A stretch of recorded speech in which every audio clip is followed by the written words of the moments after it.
Okay, live now. So, let's see. Javier, are you there still? Yeah, I'm here. Sweet. So, did both you guys get the chance to read through those articles and do the gratitude activity yet? I read the articles. I did part of the activity. Yeah, I just read them all, and luckily we had a similar activity at work the week before. Hey, Javier. Or Kevin, can you hear Javier? It's very faint. Yeah, same here. Sorry, let me take off.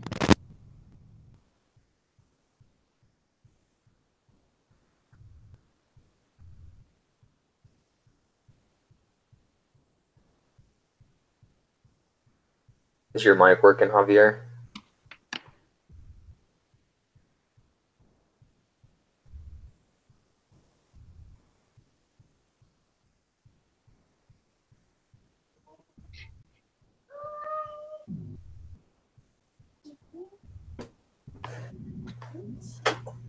Hey, Derek, how's it going? Good. Good. Hey, we just we're trying to get Javier's microphone to work better so everyone can hear, and then we're gonna review those articles. Okay. Can you guys hear me now? Yeah, that's a little bit better. Cool. Awesome. So, what were you saying, Javier? You had the chance to read them? Yeah, I did. And we had the same activity at work the week before for Valentine's. So it actually worked out pretty well. Nice. That's cool that your work does that. So I also got to do it. Like, I went through the articles today, and man, it was a good experience reading through President Monson's, like listening to his words with him gone. Yeah. But it just like brought him back to me for sure. Derek, did you get to read the articles by chance for the group? Yep, they were pretty good. Yeah. And did you get to do the activity yet by chance? It's like the reach out. I don't think so. People. Okay. No worries, man. So something really cool for me.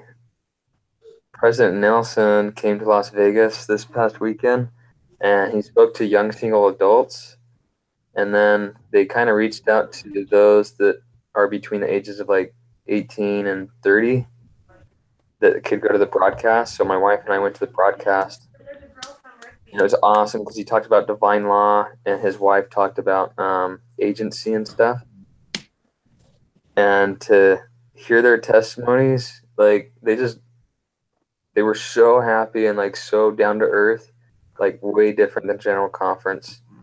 And reading President Monson's talk about gratitude, it made me think about like how grateful he is and just how much he's just all about somebody else. So it made it real for me like this week. I don't know about you guys. That's cool. You get to hear him speak. Yeah.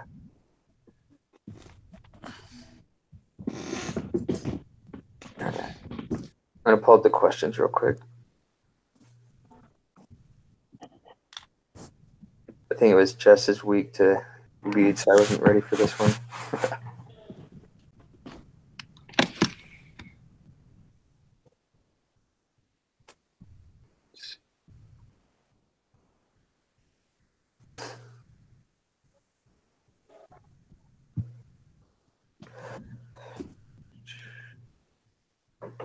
All right. So let's just go through each one of the articles, I guess. Then we can go and write down our impressions from each one individually, and then we can share our personal experiences or anything relative to them. All right. The only thing I'm seeing is on the gratitude activity where those articles are located. I don't see like questions. Yeah, I don't either. Besides the actual activities, so I don't know if we'll even be able to. I mean, I don't see this taking a whole hour. Yeah, me neither. And maybe it won't this week. I don't know. Yeah. It's kind of ironic how it says that you're only given an hour to, almost like this one's going to take multiple hours to discuss. See, that's what confused me too. I wonder if that's is that like a generic message, I think, that comes up for every assignment? I think so. I would assume, because even the 3 articles aren't very long themselves.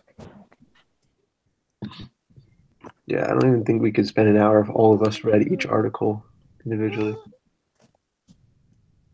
Yeah. So let's start with President Monson's divine gift. All right. Divine gift of gratitude. So one of the parts that stuck out to me the most that like I really, really liked was his story that he read that was 50 years prior. Like I think it was from the 1800s where they didn't have electricity and then they got that.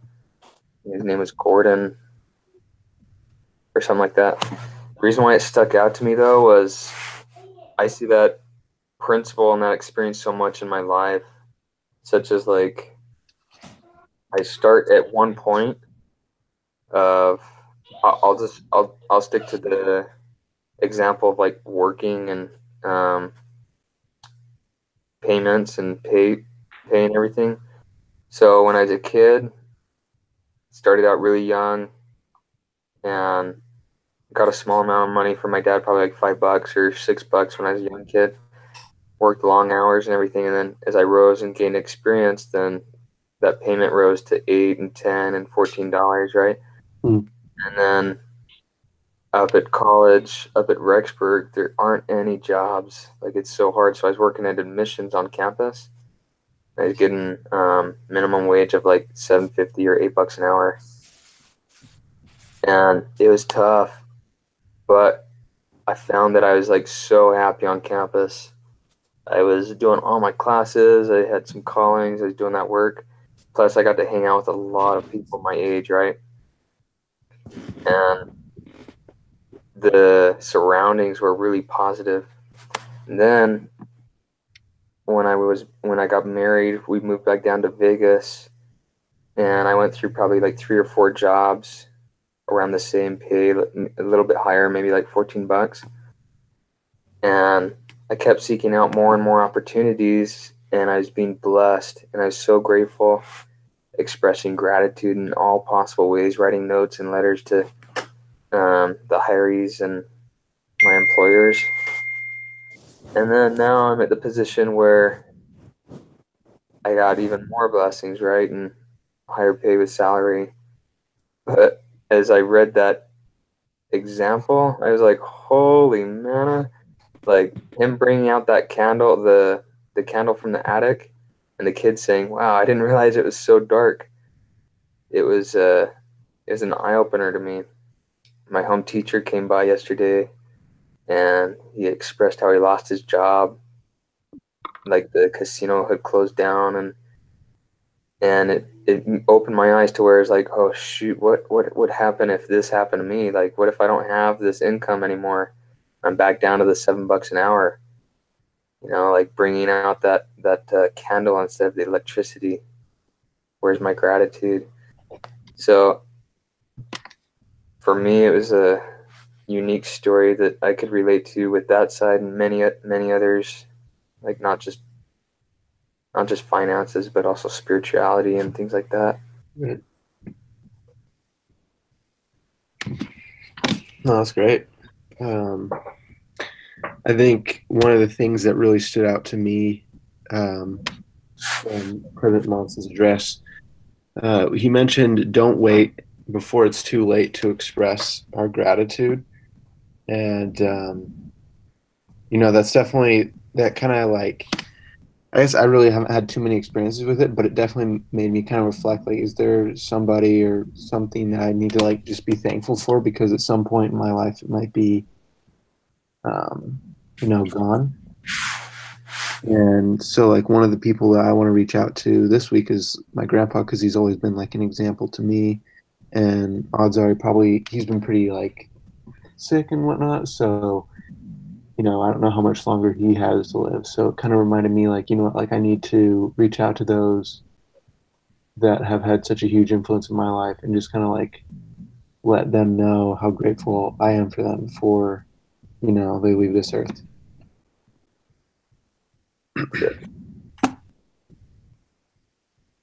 Yeah, that means so much. Like when you tell somebody thank you, like if I were to tell you, Kevin, like thank you so much for taking out the trash for me at my apartment, like, and you getting that thank you from me, you're like, wow, he actually noticed that and he cares that I did this for him. I think that's really cool that President Monson points that out for us. Right, and then you're more incentivized to do it again. Yeah. Which is, I think, one of the other articles talked about how, I think it was the second one, foster a culture of gratitude. It says, like, when employees feel valued, they have high job satisfaction and are willing to work longer hours, engage in productive relationships with coworkers and supervisors, are motivated to do their best, and work towards achieving the company's goals. So I think just overall, like, showing gratitude towards someone, they're going to be more incentivized to, work harder and want to like receive that gratitude again. Yeah. I think it was in that article, the foster a culture, the gratitude at workplace, that it went more than what you're saying, Kevin, like the everyone will have the incentive to continue to do it, but that if we were all to do it, then how much greater would our society be? Like, right, a bunch of problems. I think that was mentioned in one of those.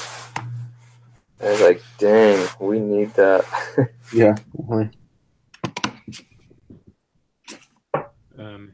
Not to take it too far off topic, but one of the parts that stood out to me on that talk was a little bit before what you shared, Dylan, where he's talking about how maybe material things don't necessarily make us more grateful, and how do we develop gratitude.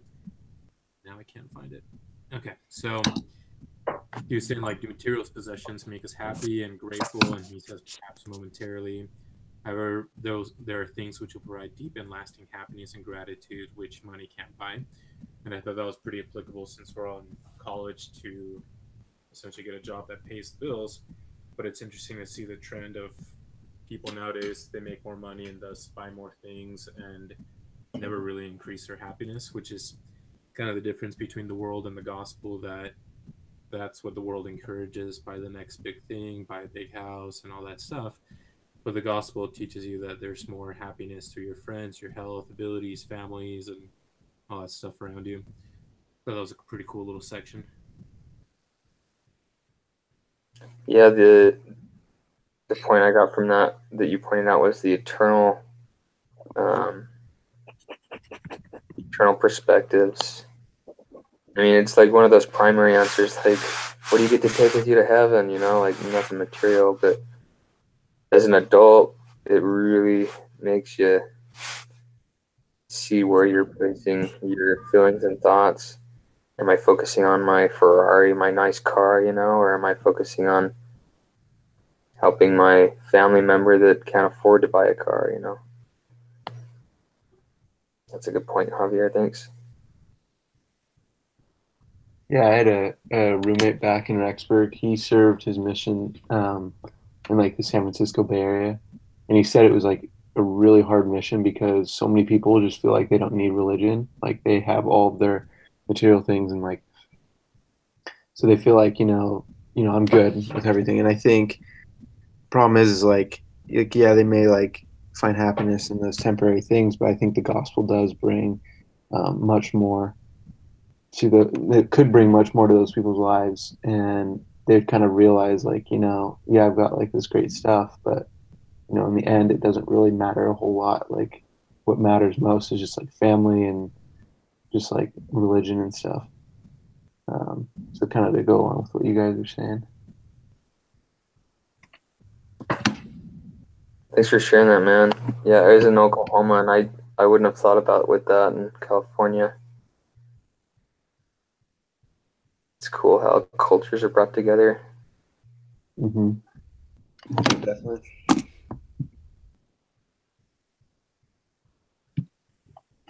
And there's one thought I had a couple days ago. It might have been in church yesterday about the Tower of Babel and how like everyone, like they could all speak the same language. They had very similar passions and all this stuff, and then they were building towers and stuff right to heaven, and they're like, no, this is what it is, and they were having this worldly knowledge and this self-esteem of they knew how to get to heaven, and then the Lord came down and he separated right into all these different 12 tribes and changed their languages, and so much changes occurred. And then with the differences, like it was hard for them to relate together. And I was like thinking, well, what are some things that bring us together even with different languages, cultures, wants and needs? Like what would make me grateful to have somebody with a difference, like someone from Africa that has totally different focuses in life than I do. Mm-hmm. And I think it comes back to what Javier's comment of the talk of like relationships and family and those things that we should be focusing on rather than material things. If I were to find those differences between me and a member of a different country and learn from it and apply it, that's the gospel. Like we're sharing and we're becoming and learning of one another.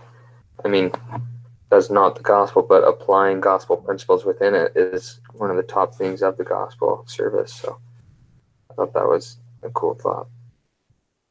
What's kind of interesting too is like I've had family friends who've like served missions in Africa, and they just say just people in Africa seem way happier than even people in America, and it kind of like it throws you back a little bit because like a lot of parts of Africa, especially where like some of these people served, like they didn't have very much, but like they're still just genuinely happy. And I think sometimes like we like in America we like take for granted what we have. And like for me, like when I was down in Mexico, like it was definitely like a humbling experience because a lot of these people, like when I was in the MTC, there's one of my um, teachers in there, like his house, like they have this mountain near the MTC that always catches on fire. Well, his house is right near it, and like he was obviously like nervous, but he knew, everything would be okay, and he stayed there and taught us while like there was a fire that could potentially be burning his house down. And it was just like incredible to see that, like how like willing he was able to serve even when something like that was about to happen. And so I think sometimes, in the States, we kind of take it for granted what we have, and like we may not be as grateful as we should be. Dang, that's cool.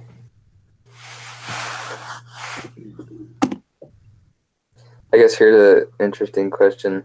What's like one of the most appreciative things that someone's done for you where you found like so much gratefulness that you just like, there's like the top thing of wow, astonishing to you that they did for you?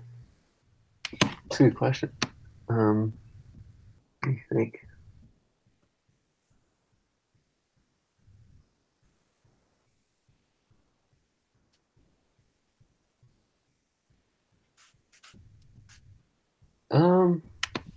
Well, I mean, this isn't like super big, but I remember like when I was back in Rexburg and I got really sick and I had to go to the hospital. I didn't really have like anybody take me. All my roommates were gone and stuff, and like I had a friend's roommate who came and basically drove me to the hospital. Like he kind of dropped everything and came over and like I'm like kind of I'm like puking everywhere because I'm just like super sick. And like he was just like I was like I don't want to puke in your car or whatever. And he's like, no, like we'll just take it back. Like you'll be fine. And like so he dropped everything and just like took me to the hospital, and I was just super grateful for that. And yeah, I guess that's one instance that comes to mind. What about you? That's really cool. I think one experience was with my dad. He came to now, and I'm the oldest, and so like he always tried to keep me out of trouble, especially with girls. And when I grew up, I liked dating and going on dates, but he'd always help me to not singly date or whatever, and go on double dates and not date over and over the same girl. And so he motivated me. I was really motivated by money and working. And so my mom did is like, hey, don't kiss him before you're 16. Give me $100 if I do it. So I tried it and I did it. And $100 wasn't super worth it to me, right? But then my dad, he's like, hey, you can go till you're 18. I'll make it worth your while. I was like, well, how much is that worth? He's like, well, what's worth it to you? I said, I don't know. When it came down to it, there was a lot of like confusion about stuff, and my dad would help teach me the gospel through different life experiences. And when I look back at that whole experience of like 4 years, 5 years of important years to grow, I was amazed that my dad seriously took his time out of the day to share his experiences or share his viewpoints of why he thinks it'd be important to keep myself clean. Like, it's not bad to kiss a girl, right, at a young age, but it could be if you let the emotions continue. And so it's cool that my dad cared so much that he was like, you know what, this doesn't matter, but my son's salvation or potential growth could mean so much more. And so I was like, man, that impacted me to where I want to be a example of my kids. Yeah, definitely.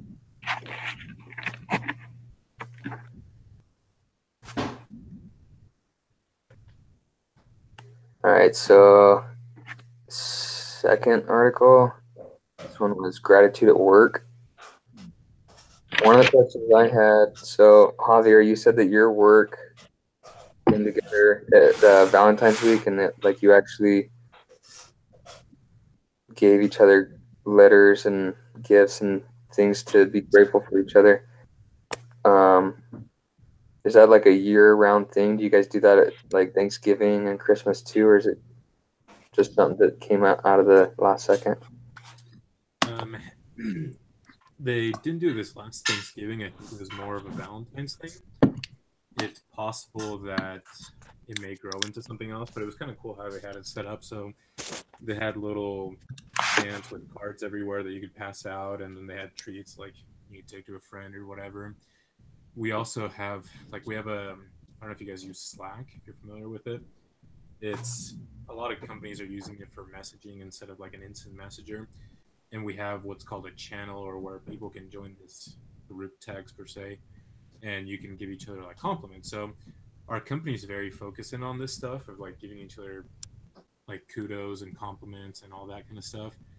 So I think for when they busted out like these cards, it was like nothing new, it was no big deal.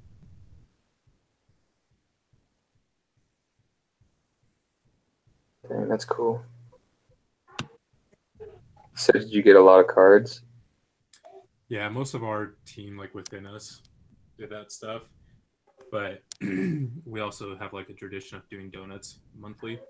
So it was like no big deal. We also have like a couple birthdays this month. So it was a little bit overdone for our team, but yeah, we got a couple.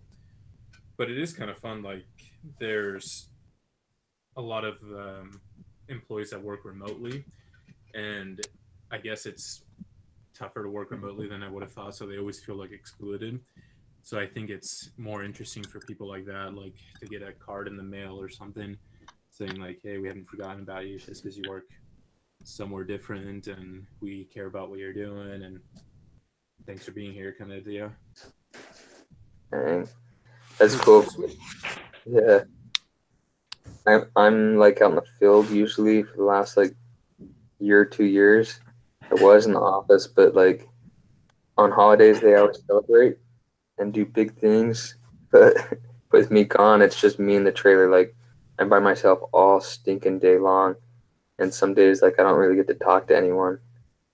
So it's tough. But like that kind of experience would be so cool for getting like a letter in the mail or like from a runner saying, "Hey, happy holiday." That'd be cool, man. It's pretty fun. I can't remember which of the articles. I think it was maybe the Harvard Business one. Maybe not, but it was talking about like what Google does in the sense of, I don't know, maybe I'm getting all mixed up, but more or less it was just kind of interesting, like the statistics behind showing your employees gratitude, whether that comes from like a leader or someone else, and how that can have an effect on whether or not they stay with the company. I think it was like, I don't know where the heck is it? But more or less it helps your employees stay within the company, which is always fun. But then apart from showing gratitude, you also have to extend responsibilities to them, allowing them to learn new projects or learn new tasks, or to put in their 5 cents for decision making. So yeah, it's one of the fun things. I work for a tech company, so I think we try to emulate a lot of these little trends that are happening nowadays, and it's pretty sweet because most of them really do work. That's interesting. Yeah, I'm looking at that right now and talking a lot about the benefits of a friendship in the workplace. And that goes a lot with last week's case that we talked about, or the week before. I'm sorry, not the interview one, but the one before, about like coming together and the roles and responsibilities. So it's kind of weird. I had never seen this movie, but my family and wife wanted to check it out yesterday. It was the Once I Was a Beehive. It's one of those church movies like 17 Miracles, but a lot like it's just for girls, for young girls.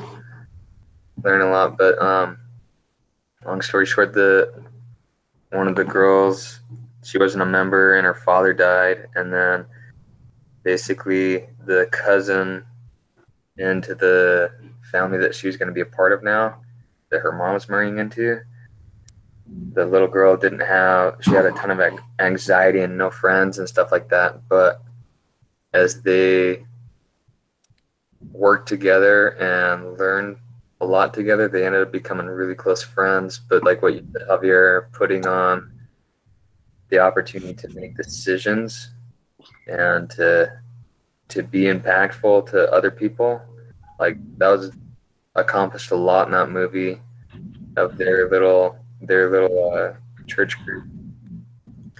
And I've seen that in mine too, like growing up or even on the mission, when I'm given the ability to make a decision, even though somebody else already has their own decision. They say, "Hey, what do you think, Elder?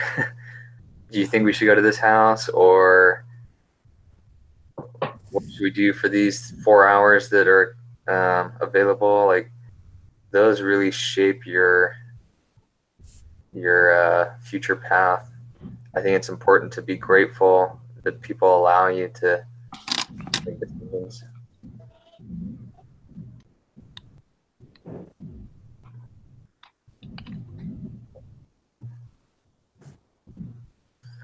Let's see. I guess maybe like 2 more questions if anyone has any, because not a long discussion, but in the business review, one of the questions asked is, do you measure up?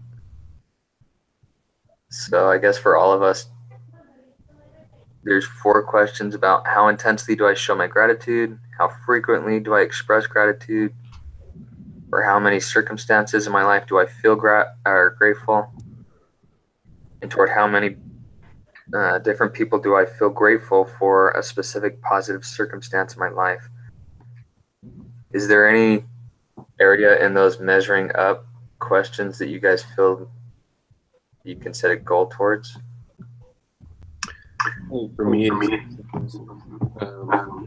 or how frequently I think we're doing good. That's probably definitely a goal I need to set. I just like be more grateful. Because like even just reading today, like I realized like when I was reading, it's like, you know what, like I probably am not as grateful as I am towards a lot of things, and I think I'll just have like a more positive outlook on life if I'm just more grateful. If that makes sense. Yeah. And real quick with that, in one of the articles, it said that the more grateful somebody is, the usually the longer you live. I was like, oh shoot. Yeah, I need to step it up then. It's like God's karma on us for not being grateful. Yeah. I think it's just because you have a more positive outlook on life, and like when you're more positive, you just like, I don't know, you're just like healthier. Like whenever I'm like more positive, and like I just overall I'm just like just doing better, and like you're not stressing out as much and things like that.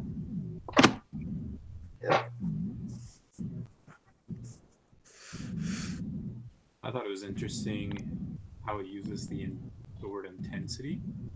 I haven't really thought about intensely showing gratitude, but maybe there's some area to learn a little bit over there. But I also like the steps afterwards, like the nurturing gratefulness and to identify your non-grateful thoughts and to formulate supportive thoughts to counter your ungrateful thoughts. So it's a lot of the positive thinking mentality of getting rid of why you're ungrateful, which is pretty, I think, can happen quite a bit at work, like when it's Wednesday or Monday or something and it's just kind of dragging along and your head is full of ungrateful thoughts. How do you replace those?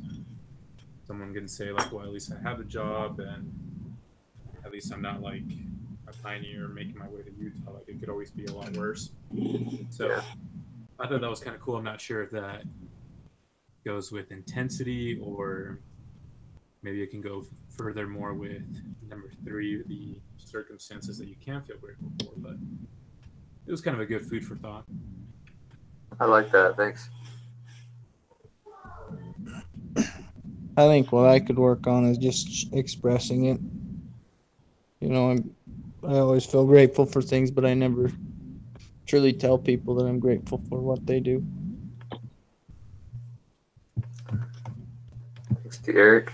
I'm with you on that one. And number 4, so there's a couple people at work that I work really closely with that I'm not the biggest fan of because I basically do their whole job. And when they step in, they make it a lot harder for the rest of the team because unfortunately they have their own way of doing something. And so I could be more grateful for finding what I can be grateful for them. So thanks for saying that, Derek. I'm going to work on that like you are. I got to express it more. Yeah. Well, cool, guys. Thanks for the discussion. What were you going to say? I think that's just hard. That's not being a male. I think that's kind of hard. Not that I don't want to stereotype being male, but I think it's just not in our nature to really do that. And that's really hard to do. Yeah, it's more like get in, get the job done. Yeah. That's a good point. So with the gratitude activity, is there anybody that needs advice or help or questions with that activity? I'm probably good. I'm good. Is that everything that's scheduled for this week? Just that? Yeah, I'll pull it up real quick. So the gratitude activity, and then of course the reading discussion for 7 habits, and then the self-assessment. That's the gratitude activity where write 3 notes and 3 treats to people. So it was a pretty easy week. I think I want to start what Javier's doing in his work, and on holidays do like some unique, like share experience or uplift somebody in the company. That's a great idea for a team. Yeah, it really is fun. Another one that is even easier to do is for birthdays. We always have one of the assistants that goes out and buys a card, and we sneakily pass it around the office, and everyone signs it. And like we'll usually like get like an Amazon gift card or something like that. And that was like that's super easy and like pretty fun giving a card on your birthday from all your coworkers. So if you want to start doing that, that's even easier. Yeah, that's way cool. We do that at our office too. Sometimes somebody will make a homemade cake or something, and depending on the person, they'll shove their face in it. Make them feel real special. That's a good point, though, Javier. Thanks.